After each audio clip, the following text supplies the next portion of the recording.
Welcome everyone again to our third installment of It's a Progression with our our awesome guest Ralph. He has been a stroke survivor for several years, and he has been encouraging us to always look positively when recovering. I'm going to hand off to you now, Ralph. Thank you so much for joining us again. I think everybody's been very excited about this. Well, thank you, Samantha. Um, so this is number three. The first two are what happened, what to do about it, and then get moving and stay moving. This is walking and walking better. That's what everybody wants to get to. So go ahead to the next slide. Going to do a quick, can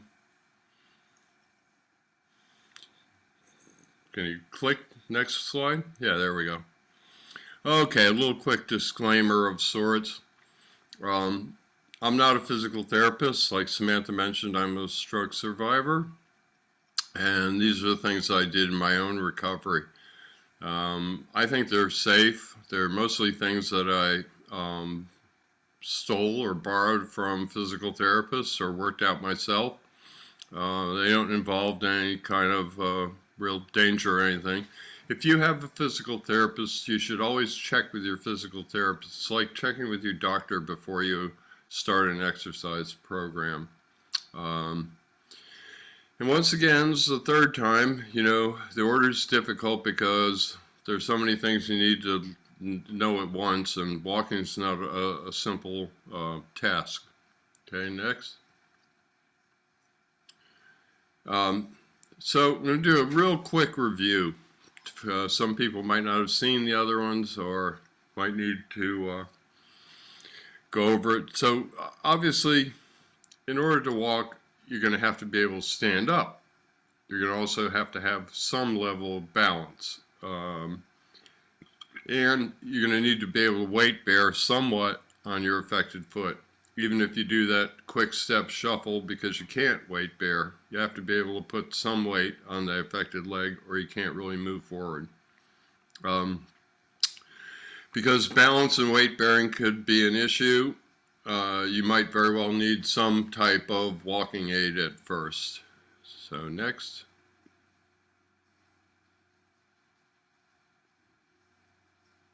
You should just be able to hit the space bar or the forward arrow key. Okay, real quick, in order to walk, you got to be able to stand up. These are just a couple of ways of course, they require somebody else to help you. I've seen people who get up on all kinds of things if they don't have a person. On the left there, we're doing a variation of a leg press, which, I don't know, I guess I just threw that in. In the middle was early on, and I'm actually going to pull up on Kevin a good bit. There are some therapists that actually will lock knees to knees and rotate their weight back if somebody can't stand up at all. I've tried that. I'm okay at it. I don't like it. Typically, I've started working or standing people when they had a little more leg strength than that.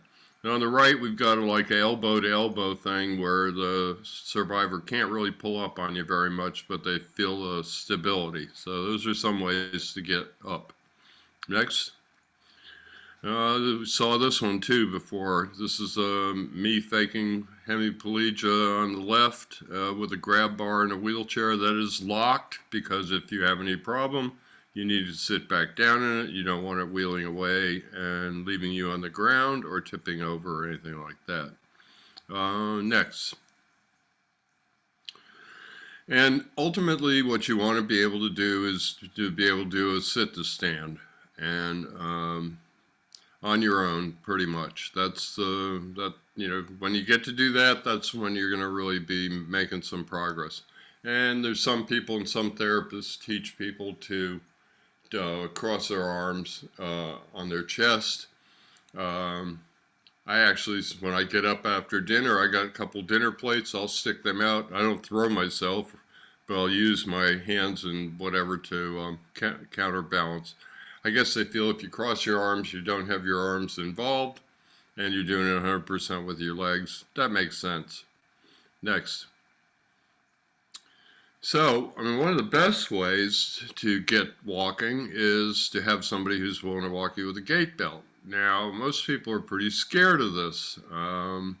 I have actually trained a couple of people. I'm actually going to make a video about it eventually. I've got a big long list of videos that need to be done, and I've actually got a number of them that I've shot that haven't been edited yet. Uh, what you're trying to do when you walk somebody with a gait belt is be completely neutral.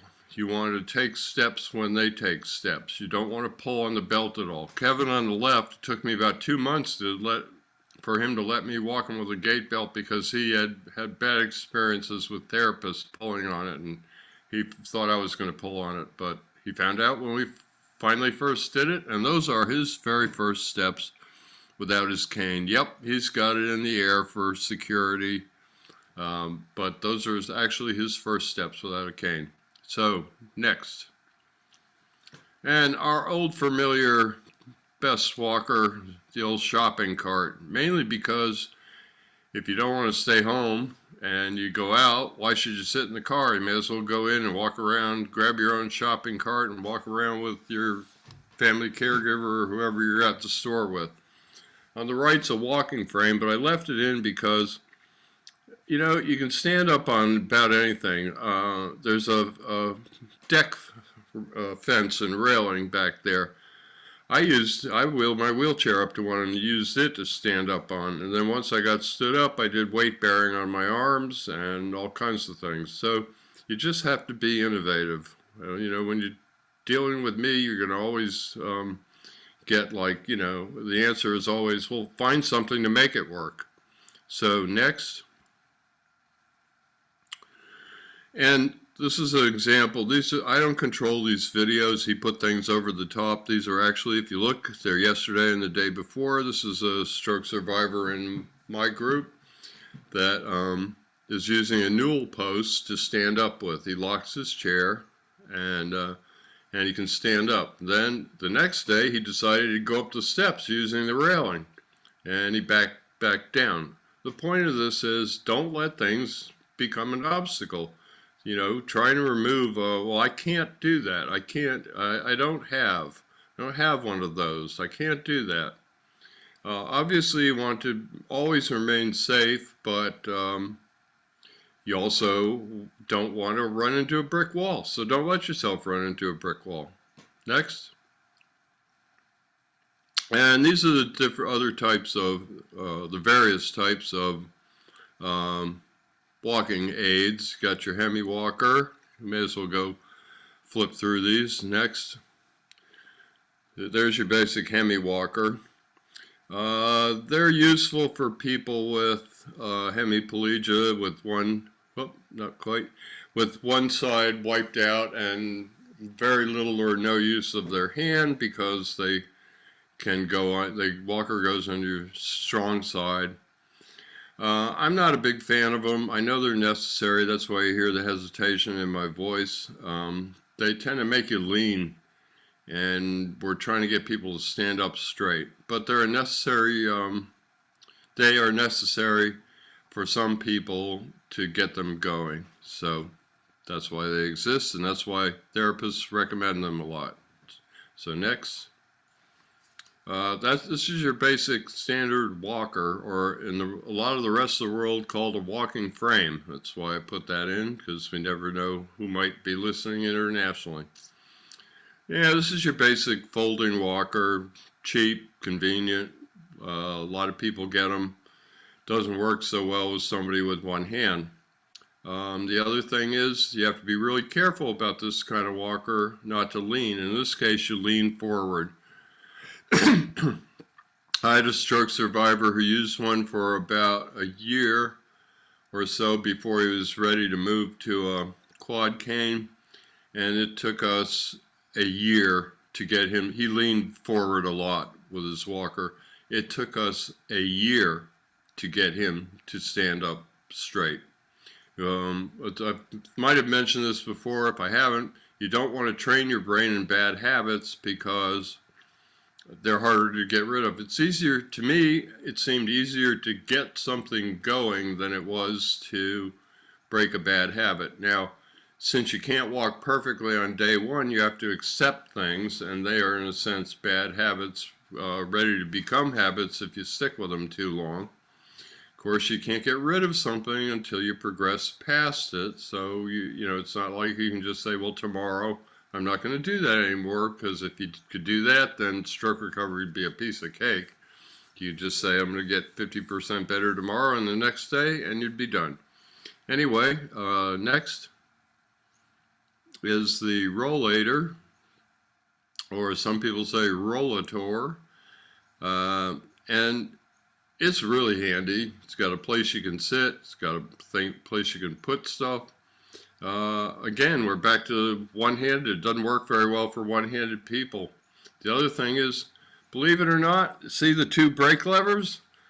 If you only have one hand, you can only operate one of them. And there is not a rollator available in the United States that I've been able to find, and I've looked extensively, that has a single pull brake lever. Found one company in Portugal, but they don't bring them to the United States. So this is a problem for some people. Part of it's mindset, because I can tie my hand behind my back and limp, and I can operate one. You have to be careful using the brakes, because you only put on one side, and it could spin. Next. Okay, forgot to mention don't go back, but I forgot to mention the rollator has small wheels, and so does the standing walker, and they're hard rubber. I can actually lock the brakes on either one and push the thing forward like the brakes aren't even on. I don't really like that, but I don't manufacture these things. Standing walker is great. I've worked with several people with them. The problem is typically people don't have them, and rehab facilities are just starting to get them in and make them part of their bag of tricks. But these are pretty good. I had one of the guys I worked with one was hemi, had very little use of his left hand, but we could lay it up there in that cup, and he didn't have to grab on particularly. And so that's a benefit, because a lot of the time with a hand or foot that won't cooperate, people sometimes strap them, tape them to whatever they want them to stay on. But so your arm can stay on this type of walker pretty well. Again, the brakes suck, but they're good, because look at how nice and upright she is. Of course, neither one of those people have anything wrong with them. That's some kind of advertising photograph. It's like, oh, isn't it great having a stroke? Anyway, next is the quad cane. Pay attention to where we are, because you'll need to remember that we're at a pier, a long dock. It's about a third of a mile. It's a couple thousand feet. It's a great place to walk. This is a guy, Chris, I work with, and he's got a quad cane there. And people get really attached to the quad canes. They're hard to get rid of too, because any kind of cane is hard to get rid of because of fear. But we could do an hour on fear. So sometimes people progress from a quad cane to a single point cane. Go ahead and flip it. This is yours truly with a single point cane. That's what they gave me right out of the rehab hospital. I didn't even know what a quad cane was for a number of months. Quad canes are handy because they stand up on their own. I didn't find much difference. I've tried a quad cane since, but then I've recovered. A lot of people like the old quad cane. Both canes are hard to get rid of, again, because of fear. So next. And of course, the goal is to be walking without anything. And that's Kevin again on the left. And the reason I mentioned a dock was that's a dock, a shared dock with 3 houses, one of which is his. And it's about 250 feet. That's a good long distance to walk. You walk that thing out and back 2 full laps and you've done 1,000 feet. You know, that's pretty good when you're starting out. When you need to do more than that, you're probably not going to be holding on. But this is good because you can put it on your strong side. You have no device. You can gradually put a touch less and less. As Kevin touched less and less, I wanted to like get an oven mitt or something with roller bearings on it so he could just roll his hand down there. But then I wondered how he'd grab. Anyway, you can go from grabbing to light touching to hovering to not touching with a railing like that. Now, not everybody has a dock. It also works with fences. Where is a place you could find a big fence? Well, one place is in a park. For the home run fence at a baseball field. If they have a home run fence and you have a baseball field at your park, that's a good place to, again, look around. Don't take no for an answer. Find some kind of fence. And I never noticed it until this morning, but that gentleman in the swing set deal, he actually has a cane. But that's what, I mean, that would be ideal. Actually, I'm building one of those next spring.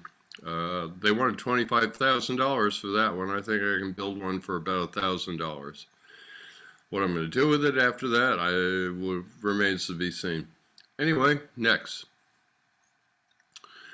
So obviously what you want to do is be able to walk without anything. And once you get really good, you might even be able to carry something. So next.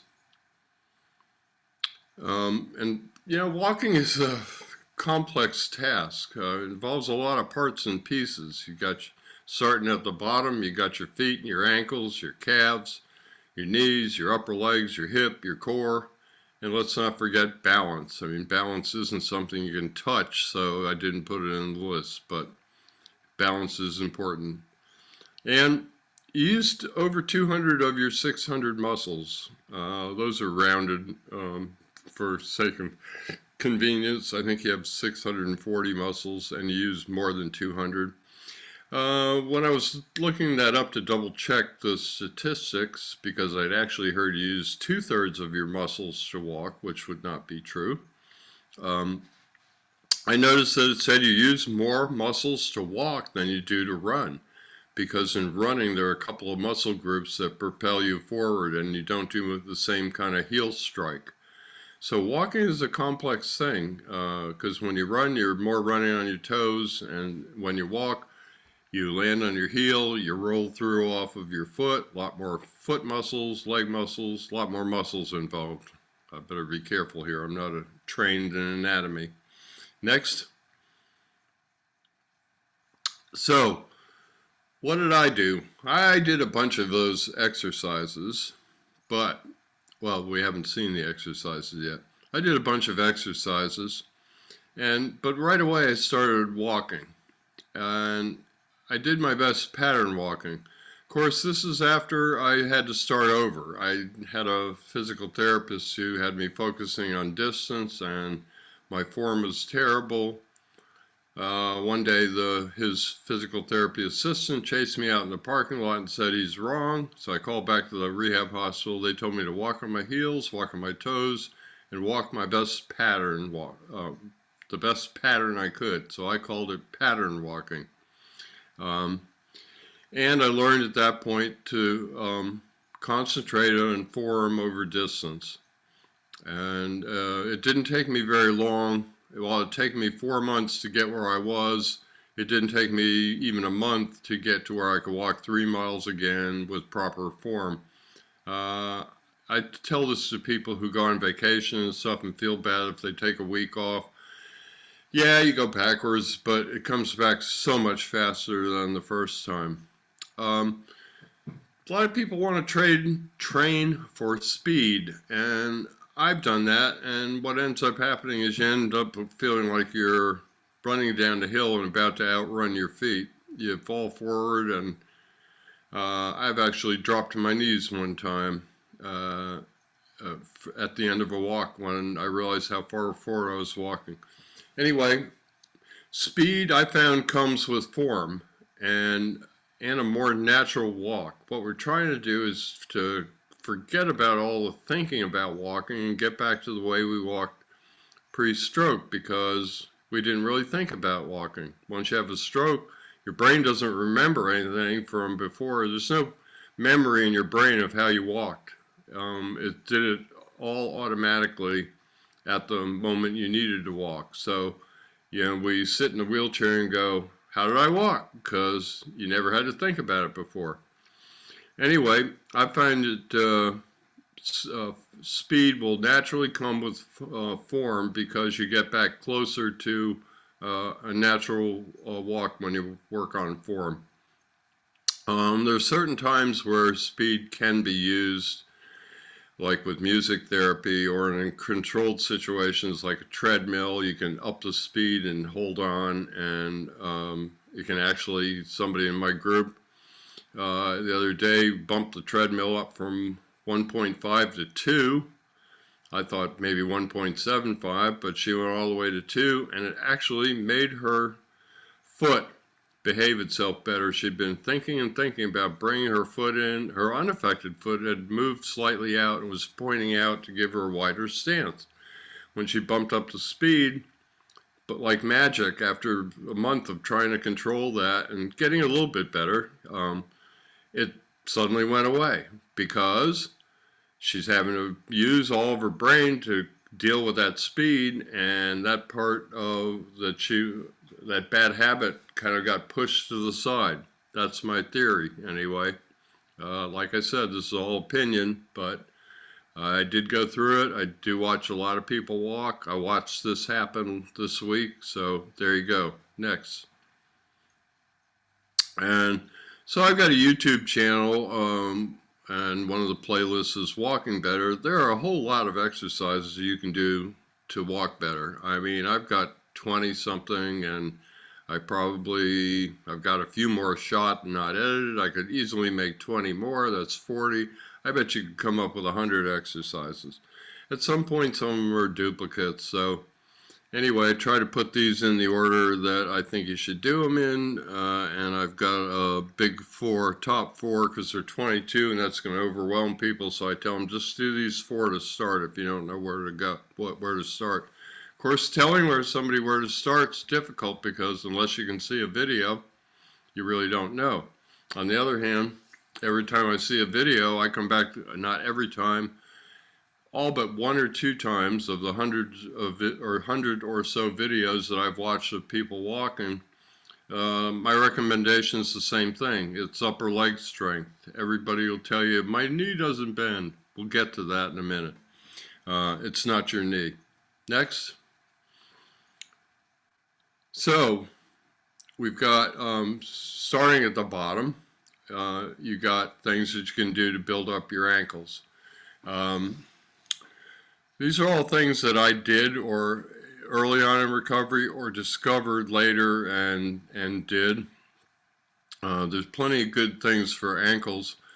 You need good, strong ankles. You are not going to deal with AFOs and supination or ankle roll in this presentation, because you could spend an hour on that.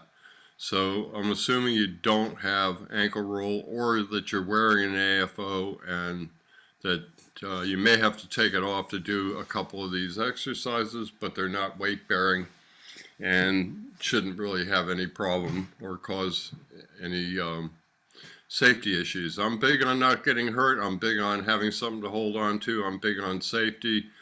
The biggest thing about taking a fall or whatever is not, well, you can break I have a friend who broke her affected hip in a fall. Of course, we always fall to the affected side. Not always, but seems like a rule. So some of these might have to take the AFO off in controlled situation. The thing about, I'm talking about AFOs now when I said I wouldn't, but the thing about an AFO is it keeps you from doing some of the exercises that are necessary to get rid of it. It's what Joseph Heller called catch-22. Anyway, so here are some basic exercises. I don't have one on the alphabet. I'm going to do that. Basically, you draw the alphabet with your big toe. Now, you can do this by crossing your affected leg over your unaffected leg. You can, and doing it in midair. You can lay it on a hassock or something in front of you and do it in midair. You can draw it on the ground in front of you, and somebody I know even did it on the wall. Now, you better have a wall that can stand to get dirty feet on it.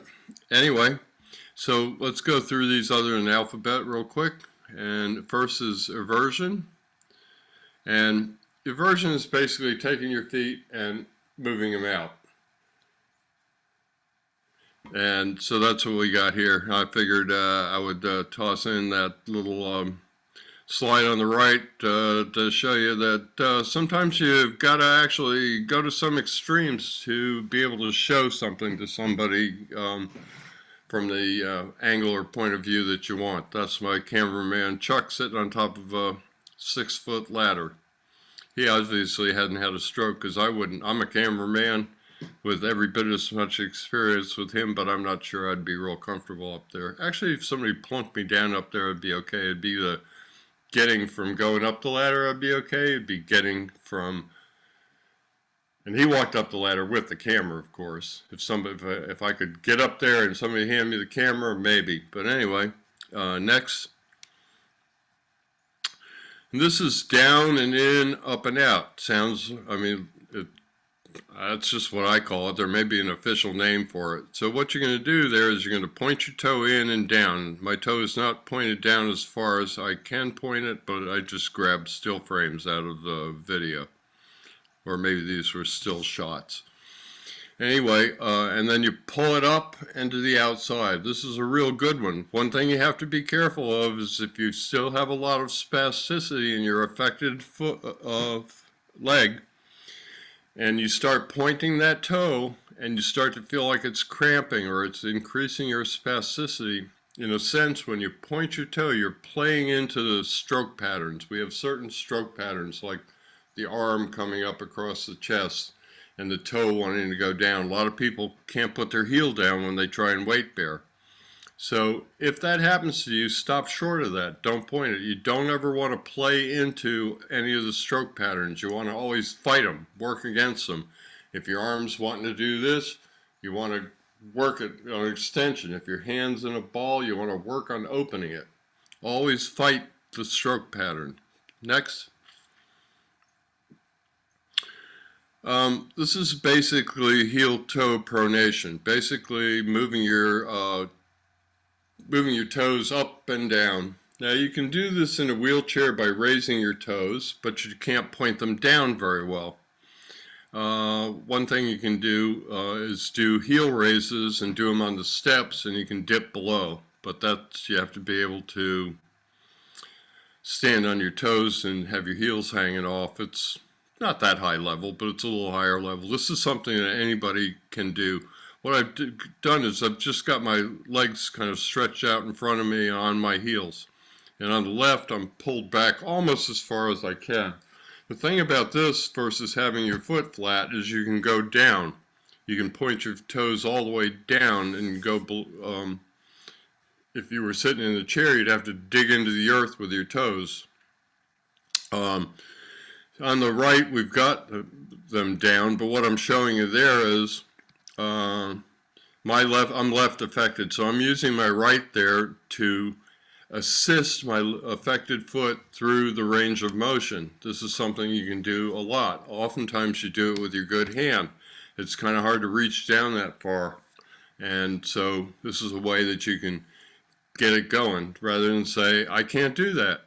Figure out a way like this. Nobody told me this. I just said, well, I can't do that. What can I do? And so I came up with this. I no longer do this, a lot of this, of course, but I remember it and I can stage it. Next. And these are like ankle rolls. Whoops. Go back to the ankle rolls for a sec. These are ankle rolls. Basically, well, we started doing them in yoga. I take adaptive yoga with my sister-in-law, and between breaks we either bounce out with our legs or point our toes up and down. I already knew that one, but she had us rotate our heels one way or the other, clockwise and counterclockwise. This is really interesting because if you try this with your affected leg, you won't do it very well. If you try it with both legs, the other side of your brain will click in and you'll be shocked at how much different your affected leg behaves when it's doing it in unison with your unaffected leg. It's called bilateral patterning. Anyway, on the left, I'm going clockwise and counterclockwise in big circles independently, and on the right, I'm going clockwise and counterclockwise with both feet at the same time, not opposite. These are real handy. You can do them in a wheelchair. I'm doing some of this because I know that there are people that are going to watch this that might not be quite ready to jump up and walk. And even if you can, if you're still having some issues and you have weakness, these are things that you can do. And if you can do it when sitting around from a wheelchair or any other chair in the house, then you can put in therapy time without somebody else's help and without any devices, and that's always a good thing. So next. Everybody says, my knee won't bend. Yeah, I've had some people insist that their knee wouldn't bend, so I told them to sit down in a chair. I said, where's your foot? Well, it's on the ground. I said, well, if it's not sticking straight out, then your knee bends. Well, it doesn't bend when I walk. Well, it's not your knee, because you're sitting with your knee bent. It's your upper leg. This typically happens to everyone after a stroke. We end up with kind of a semi-useless peg leg. We lean away from it. We circumduct. That's where you swing your foot in a circle. Anything to get the foot off the ground and keep that toe from dragging. Anybody who knows, anybody who's worked on drop foot and getting their knee to bend and upper leg strength knows that one of the last things that happens is you're just about there and that toe catches. Anyway, it's not your knee.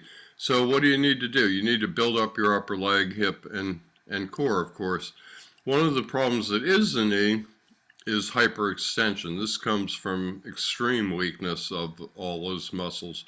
It's where your knee actually goes backwards, goes behind you, goes too far behind you, and there are various variations on it because I didn't have that, but every time I got close to a normal position, your leg isn't straight. Your knee is bent at about a 1 degree angle, and the muscles keep it there.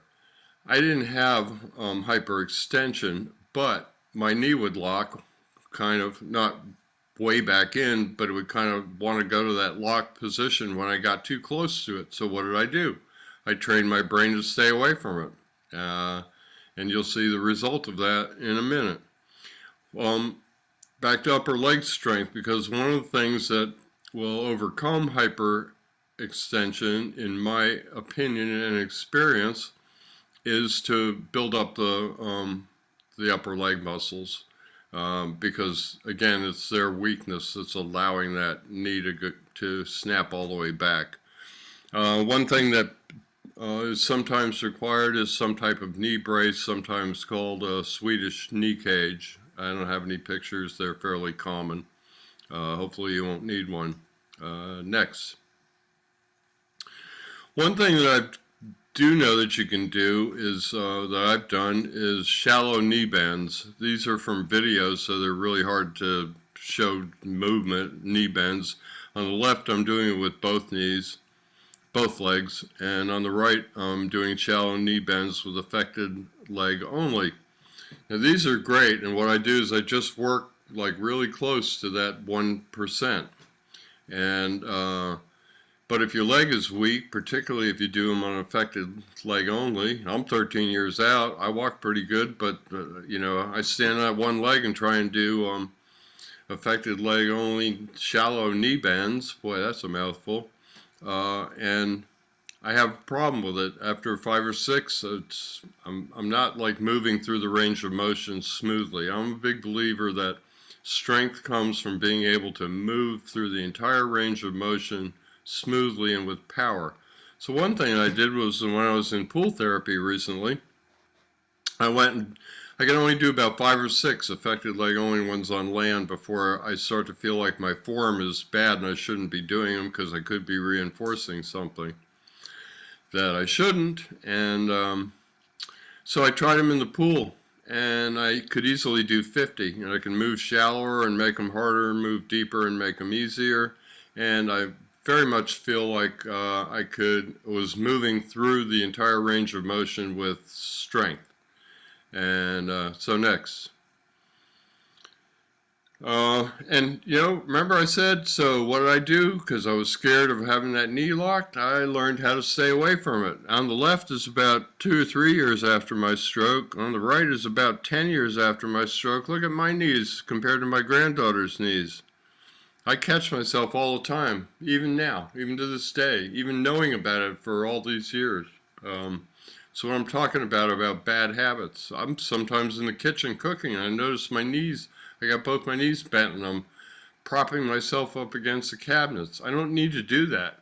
So I go, stop it, brain, and step back and stand up straight. Anyway, next. So, if it's all the upper leg's fault, what are we going to do about it? Well, we're going to build up the quads, the glutes, the hamstrings. Those are muscle groups, not individual muscles. People will refer to them like they are individual muscles. Also, the calves are another group. There are a number of things that are pretty simple to do.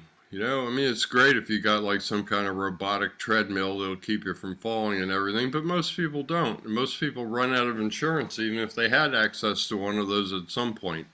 So everything that I do is kind of based on like not requiring any equipment, able to do it at home.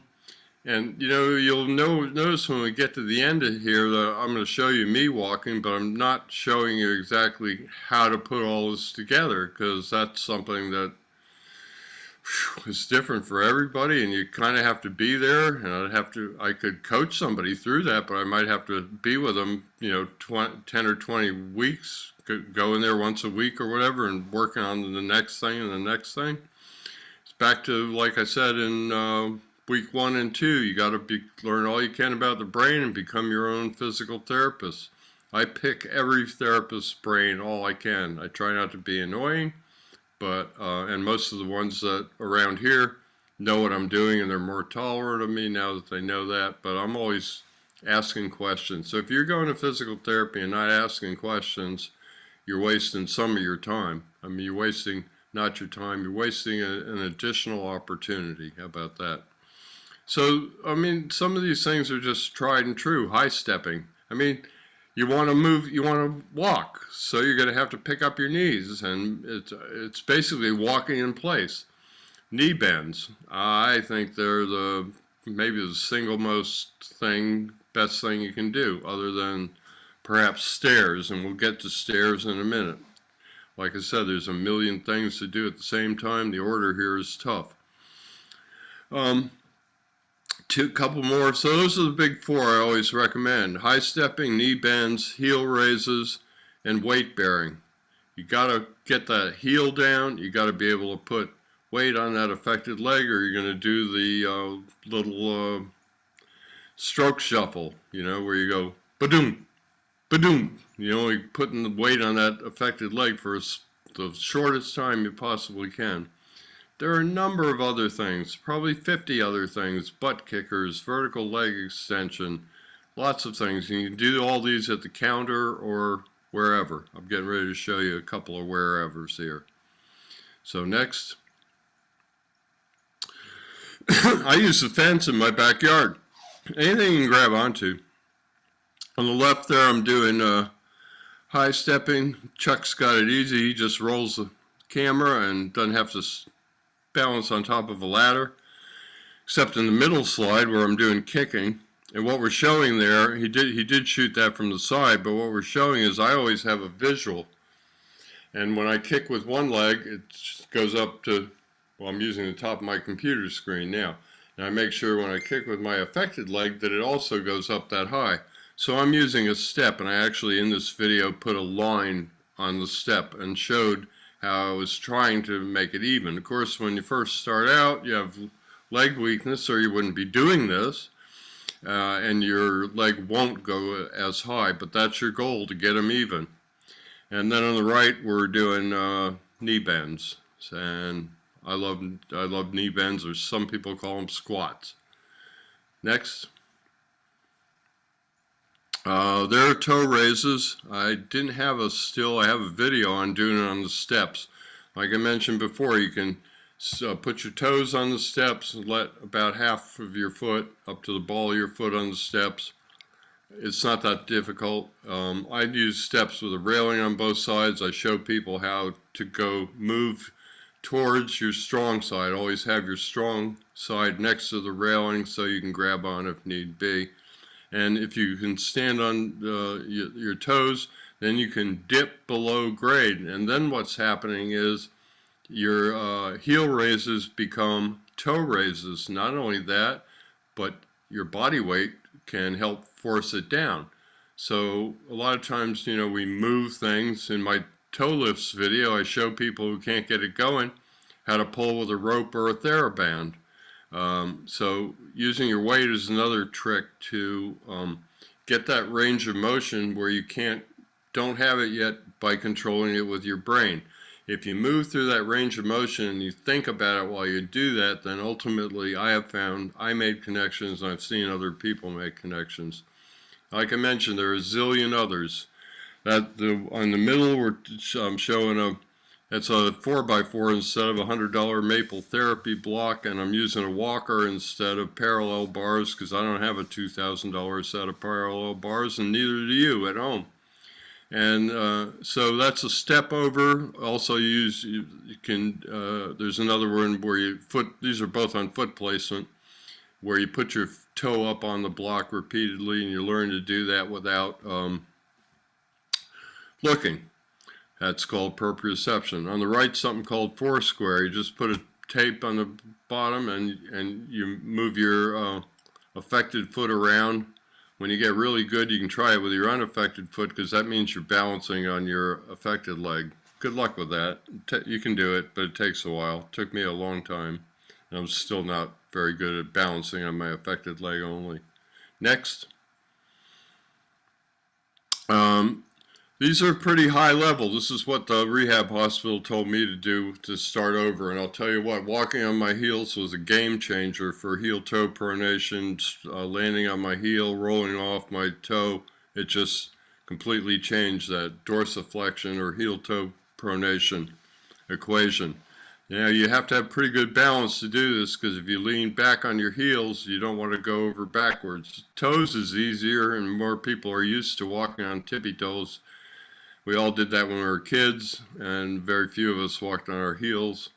And then walking backwards is good because it uses a completely different set of muscles. Don't try this at home unless you've got pretty good balance, but these are some things that you can move on to. Now, all this is given to you in terms of designing a home program that works for yourself. Again, like I said, you kind of got to be your own physical therapist unless you have one. If you have one, you should be getting homework from them and doing the homework that they say. You should be telling them that you want to prepare for when you no longer have insurance and can't see them. And so you should be talking to them about your home program, I say, from day one by getting homework. You certainly shouldn't bring it up on your last visit. And you should also have a strategy to change it up as time goes on. Some people take the sheets from their last visit and do that for a year. Well, neuroplasticity doesn't work that way. So after about a month or two, they're not challenging their brain anymore, and they're really not doing themselves a whole lot of good. But that's very hard to tell them, and that's another story. So next. On the hip, ones I know, there may be more, but again, I'm not a physical therapist, so I didn't get to go to school. I went to the school of hard knocks by having one and a stroke, and I also have worked with 13 local stroke survivors under a physical therapist, one of them for 5 years. So here we'll show you clamshells real quick. I've got a couple of variations on them that people don't know about. I didn't until this year, in fact. Next. So this is your basic clamshell, and that's my left affected leg. Of course, you don't want to do them. I mean, I do them on both sides because I believe in symmetry. But if you're only going to do one side, of course you want to do your affected side. It won't do you much good to lay on your affected leg and raise your other leg. So you basically start with your knees together and go up to this position. I got pretty good foot position there. You basically put your heel and your ball of your foot together and rotate them like a hinge. So that's your basic clamshell. Next. There's some insidious types of clamshells. Now I'm facing the other way, and I'm ignoring my own advice in a sense because my affected leg's down, except I'm moving both of them at once. And I want my affected leg down because my brain would, if I did them on the other way with my affected leg on top, my brain would tell my unaffected leg to do all the work, and I'm trying to work it out. So in this case, you put the affected leg down, and you move them both up, and you can't cheat because the strong leg's on top. Okay, now here are the two I didn't, this is one of the two that I didn't know, and here's the other one. My physical therapist had a name for this. It was something like, I don't remember, clamshells from hell or terrorist. No, they call physical terrorists. Anyway, she had a crazy name for them. And this is one where you go up with your strong leg, then you come up with your affected leg. Then you go down with your affected leg, you go down with your strong leg. So it's a 4 count. Right, left, left, right. And repeat endlessly, of course, because you repeat everything endlessly. If you think these are easy, you need to take a look at my face. I couldn't find a frame where I wasn't straining. Not straining, but these are tough. Anyway, they build up your hips pretty good, though. Next. Then there's your basic abduction. Abduction is when you move something away from your body. I'm abducting my arm. And so you stand there and you move your affected leg out. Now, one thing that you are going to want to do in the beginning is lean to the, in my case, to the right to get that affected leg up. No, notice how I'm standing up nice and straight. I stand up like more than straight, and I stare at something in the distance. And because you want to do all the work with your hip, you don't want to compensate. The brain is an insidious thing, and it's lazy. And after a stroke, it'll get you to do all kinds of shortcuts and things, and you have to be careful of it. And this is a hip abduction exercise. Basically, you start with your feet together and you throw them out in unison as far as you can. I discovered something interesting, and that was that my left affected leg wasn't going as far out. No surprise there. But I started thinking, not thinking about my right and thinking, throw to the left, throw to the left. And I say it out loud sometimes. Sometimes I talk to myself. I'm talking to my brain. Somehow or another, if you say throw to the left, it builds in a positive habit. Well, I noticed when I thought about the left one, it went farther out. In fact, in the video, I put digital marks on the counter, and I do it both ways, and I show you how to go out farther. So that's an interesting technique. Next. Got to get rocking and rolling here. Core. Okay, we'll go through these pretty quick. So the 3 basic things of core, these are real elemental. Most people are beyond, who are going to be talking about walking, are beyond rolling, but rolling, crawling, and bird dogs on the ground will get you to standing up and then eventually walking. So everybody's going, what's Superman banana? Well, when you roll and you're on your stomach, you go up like Superman flying on the clear sheet that George Reeves flew on in the original Superman. And banana is when you're on your back, you try and touch your hands to your toes, so you're curling up each way. Crawling is really good. That's how babies learn to walk. So if you can't do a 2-point crawl, you're not going to do very well walking. I've worked with somebody who took her over a year to get from a 4-point crawl. That's where you go 1, 2, 3, 4, to like the way babies do it, where you do opposite right leg, right arm, left leg, left arm, right leg. Bird dogs are where you lift up the opposite arm and leg and you balance. We're going to see all these, so go ahead and flip. There's crawling. There's a bird dog in the middle. they're very good for balance, and they work your core because of that balance. So your core muscles are the ones that do the balance when you're only on one arm and one leg. And there's rolling. So next. Okay, left is bridges, right is planks. I don't show the one-legged bridge, I do them too. That's where I take my right leg and I stick it straight out in parallel. I just take the heel off the ground and do them with my affected leg only.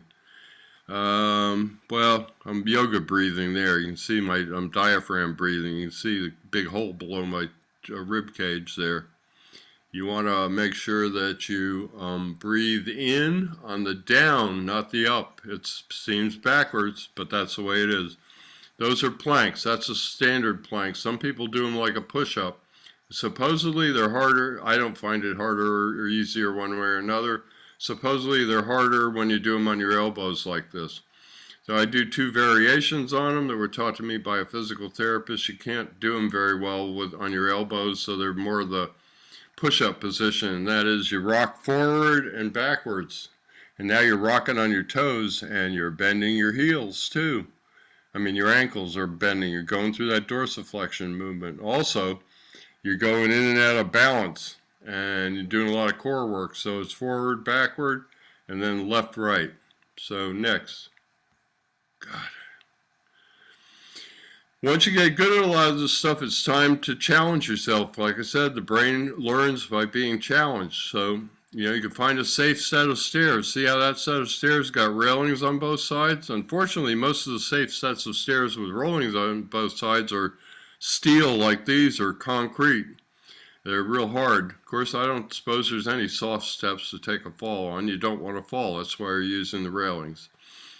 Like knee bends, I got to think that steps are maybe the single best thing that you can do for your walking and for your leg strength and your hip strength, because you go through the whole range of motion every time with each leg each time you go up, assuming you're putting one foot up on each step as you go and not doing the one step catch up, one step catch up. You got to be past you got to be able to put your affected leg up a step and go up for steps to be able to do you a lot of good. Now on the right, there's a challenge for you, a real life challenge. They're everywhere. Next. Here's some more challenges. About 3 months in, I walked up 1,700 vertical feet and about 2 miles to the top of Siler Bald and went butterflying. And I wasn't worried about falling down at that point. And challenging terrain like that's very interesting. You should, of course, start out on grass and gravel and flagstone walkways and things that require you to worry about your proper foot placement and everything. But ultimately, there's no better therapy to prepare you for life than life itself. So this is a little life itself, and there's the feather bells in the foreground that we went up to. We knew they'd be blooming because I'd photographed them a number of other years. Next. And here's another challenging thing. On the left, I'm actually standing on a 2x4 with muddy feet. I am holding on with my affected arm there on the left, and boy, that was a challenge. Walking around, it rained 2 inches the night before. I don't know if you have any idea how muddy and sloppy that was. Walking around with a video camera, you don't want to drop in the mud. Real brain challenge. You got to get through it. I can't tell you how good that day was for me. It was incredibly hard, but I didn't drop the camera, and I was forced into a level that I would not have put myself through standing at a fence doing high stepping. So that's the point of these last couple of slides. When you get good, you need to challenge yourself. Next. And these are more modern. That's the top of a lighthouse. Boy, you want to challenge. Try walking up a lighthouse, especially one that doesn't have risers. It just has treads, because I don't know about everybody, but it whacks my brain out when I can look through the steps. I just have real problem. And they only have a railing on the outside. And the closer you go to the inside, you can't hardly walk on them to the inside. Because they go straight up and they have no no width to the treads. So it's kind of interesting, either depending on which side you are and which way they wind, because I've seen stairways wind counterclockwise and clockwise. You'll only have a railing either on the way up or the way down, not both. Ooh, good luck with that. And then this is much more recent near my house. This is a favorite. Yeah, right, a favorite. I really don't like walking on floating dock. It kind of messes with you. It's like walking on on a train with the train moving. You know, the ground under you is moving, but it's a real good technique for challenging. And when I walk down to the intercoastal waterway, which is a half mile from my house, perfect if you want to take a 1 mile walk, I always walk out to the end of that thing, unless the wind's blowing 30 or 40 miles an hour. All right, next. We're getting to the end here. So if you click that, it'll play a video. This is hopefully the result. I hope it'll play a video. We'll see.